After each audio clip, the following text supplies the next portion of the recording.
GHM స్థలం కబ్జా చేశారంటండి. మంచి పని చేశారుగా.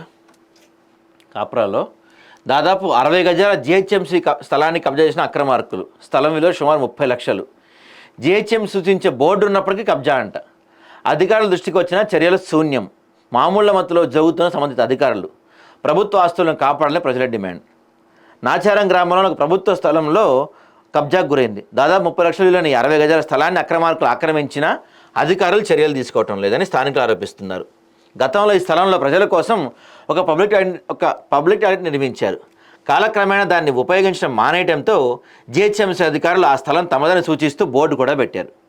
అయితే బోర్డు ఉన్నప్పటికీ అక్రమార్కులు ఆ స్థలంపై కన్నేసి నిర్మాణాలకు పాల్పడుతున్నారని సమాచారం.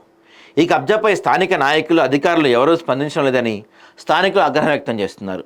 అధికారుల నిర్లక్ష్యం వెనుక రాజకీయ నాయకుల అండదండలు ఉన్నాయా, లేదా అధికారులకు పెద్ద మొత్తంలో ముడుపులు అందాయా అనే అనుమానాలు కూడా వ్యక్తమవుతున్నాయి. సో ప్రభుత్వ భూముల కబ్జాపై ఉన్నతాధికారులు ఎన్ని హెచ్చరికలు చేస్తున్నా క్షేత్రస్థాయిలో మార్పు కనిపించిన ఆరోపణలు వెలువెత్తున్నాయి. నాచారం ఘటన ఇందుకు తాజా ఉదాహరణగా నిలుస్తుంది. ఇప్పటికే పలు పత్రికల్లో దీనిపై కథనాలు వచ్చినా అధికారులు స్పందించకపోవడంపై విమర్శలు పెరుగుతున్నాయి. కేవలం సూచిక బోర్డులు పెట్టి చేతులు దులుపుకోవడం కాకుండా ప్రహరీ గోడలు నిర్మించి ప్రభుత్వ ఆస్తులను కాపాడాల్సిన బాధ్యత అధికారులపై ఉందని స్థానికులు అంటున్నారు. ప్రభుత్వ ఆస్తుల పరిరక్షణలో అధికారులు నిర్లక్ష్యం వహిస్తే ఇలాంటి కబ్జాలు కొనసాగుతాయని, దీనిపై ఉన్నతాధికారులు తక్షణమే దృష్టి సారించి బాధ్యులపై చర్యలు తీసుకోవాలని ప్రజలు డిమాండ్ చేస్తున్నారు.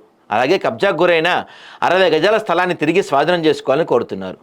కాప్రా సర్కిల్ ఇలాంటి భూ కబ్జాలు పెరిగిపోతున్నాయని, అధికారులు వెంటనే అప్రమత్తం కావాలని స్థానికులు కోరుకుంటున్నారంట. మరి అధికారులు ఎందుకు పట్టించుకోవట్లేదు ఇక్కడ?